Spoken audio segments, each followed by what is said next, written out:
Hello friends, कैसे हैं?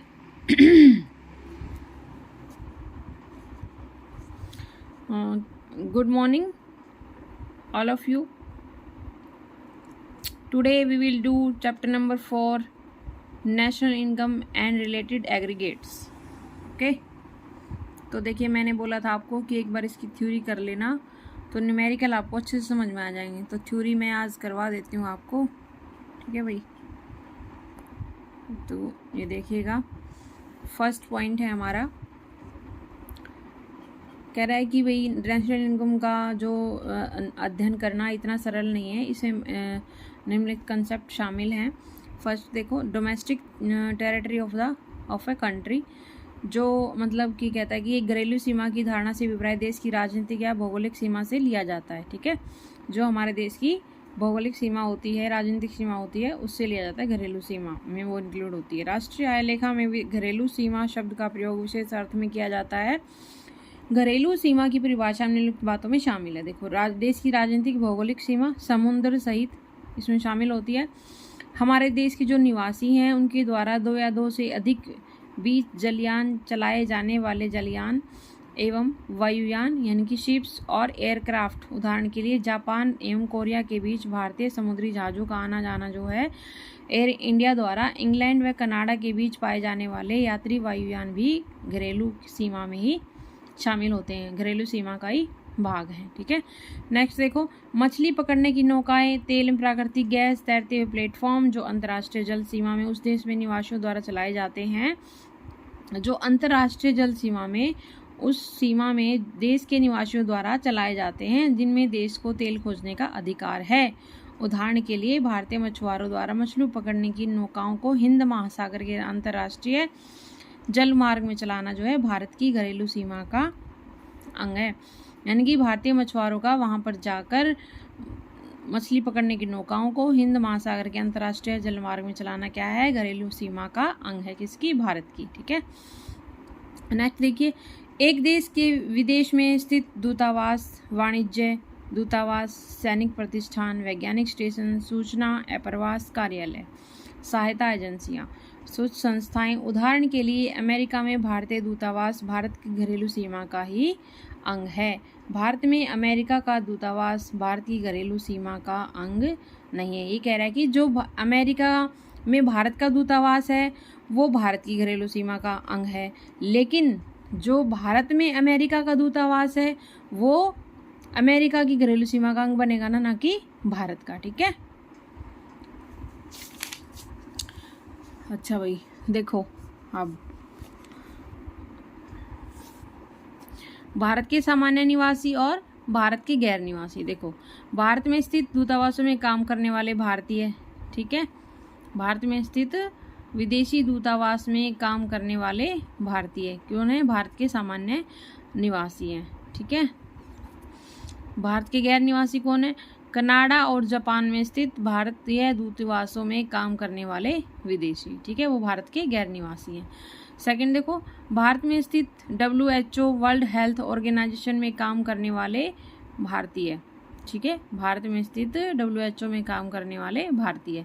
भारत में स्थित विश्व स्वास्थ्य संगठन में काम करने वाले विदेशी क्या हैं? गैर नागरिक हैं. भारत में स्थित IMF इंटरनेशनल मॉनेटरी फंड कार्यालय में काम करने वाले स्थानीय लोग. लेकिन कह रहा है कि भारत में स्थित अंतर्राष्ट्रीय मुद्रा कोष के कार्यालय के जर्मनी निर्देशक कौन है?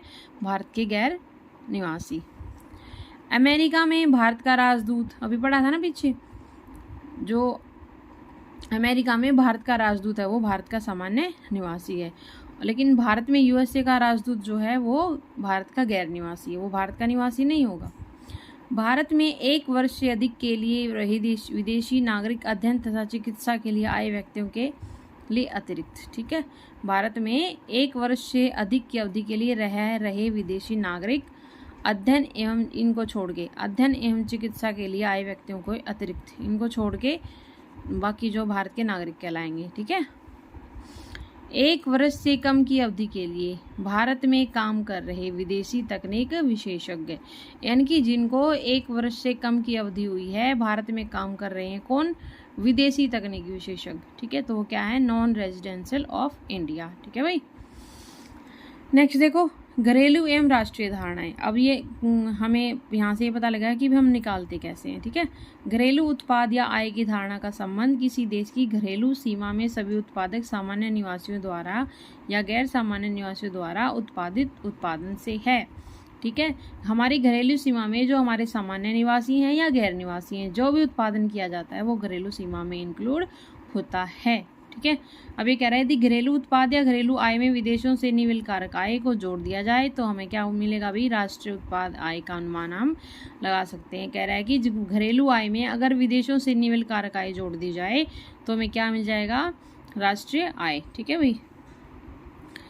अब देखो, अब पहले क्या किया था, राष्ट्रीय आय निकालने के लिए हमने घरेलू आय में क्या जोड़ा था, विदेशों से निविल कारक आय।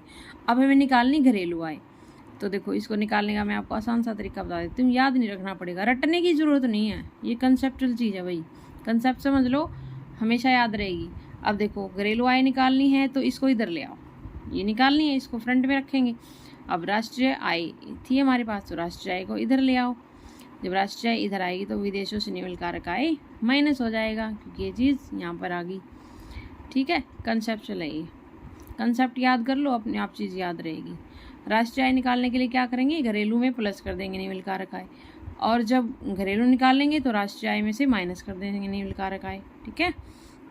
अब देखो विदेशों से निविल कारक आय, किसी देश के सामान्य निवासी विदेशों में जाकर जो आय प्राप्त करते हैं और उस देश में जो कारक आय प्राप्त करते हैं उनके अंतर को हम विदेशों से निविल कारक आय कहते हैं। देखिए कैसे पता चल जाएगा आपको, एग्जाम्पल से पता लगेगा भाई, ठीक है।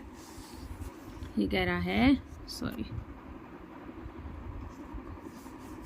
विदेशों से निविल कारक आय सामान्य निवासियों द्वारा शेष उसमें प्राप्त कारक आय माइनस गैर निवासियों द्वारा उसमें प्राप्त कारक आय, ठीक है। गैर निवासियों द्वारा प्राप्त आय माइनस कर देंगे सामान्य निवासियों द्वारा शेष उसमें प्राप्त आय में से, तो हमारे पास क्या आ जाएगी, विदेशों से निविल कारक आय।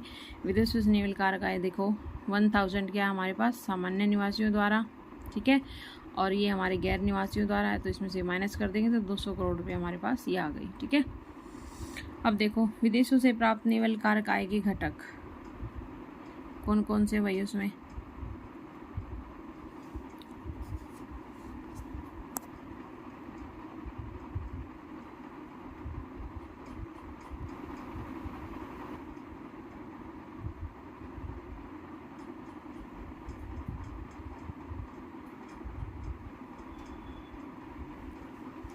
कर्मचारियों का निविल पारिश्रमिक, ठीक है भाई, और संपत्ति तथा उद्यमशीलता से प्राप्त निविल आय, विदेशी में निवासी कंपनियों की निविल प्रतिधारित आय, net return earning of residential companies abroad.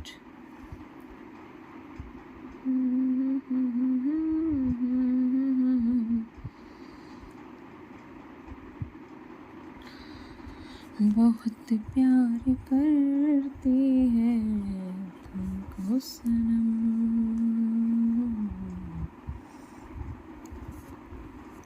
Next देखो ग्रॉस वेरियस नेट कंसेप्ट, सकल शब्द का प्रयोग निवल शब्द की तुलना में विस्तृत अर्थ में किया जाता है। सकल उत्पाद में निवल उत्पाद आय के अतिरिक्त स्थायी पूंजी का उपभोग, परिचालन, टूट फूट, आकस्मिक हानि के सामान्य शामिल हो सकते हैं। देखो ये छोटी छोटी चीज़ याद रखना, स्थायी पूंजी का उपभोग, इसमें देखो क्या क्या आता है, सामान्य टूट फूट, अपरिचालन, आकस्मिक हानि की सामान्य दर, ठीक है। तो देखो निविल उत्पाद निकालने के लिए क्या करेंगे, सकल में से हम स्थायी पूंजी का उपभोग माइनस कर देंगे, और जब सकल निकालना है तो ये प्लस कर देंगे, ठीक है। देखो है ना, कंसेप्ट याद रखो, सकल उत्पाद निकालना है तो निविल उत्पाद में हम स्थायी पूंजी का उपभोग प्लस कर देंगे, ठीक है। नेक्स्ट देखो भाई, अचल पूंजी का उपभोग या मूल्य ह्रास गिरावट। अचल पूंजी के उपभोग या मूल्य ह्रास गिरावट से अभिप्राय है एक लेख में सामान्य टूट फूट, अपरिचालन, आकस्मिक हानि के कारण स्थायी पूंजी के मूल्य में होने वाली कमी है, ठीक है भाई। जो आपके पास अचल पूंजी है उसमें जो टूट फूट होती है वो उसमें गिरावट में काउंट होती है भाई, ठीक है। अब देखो अचल पूंजी का उपभोग इज इक्वल टू सामान्य टूट फूट प्लस में अपरिचालन प्लस में दुर्घटनावश हानि, ये तीनों चीज़ इसमें किस में शामिल होती हैं, अचल पूंजी के उपभोग में। अब देखो बाजार कीमत एवं कारक लागत पर धारणाएं, concept, market price versus factor cost concept, ठीक है।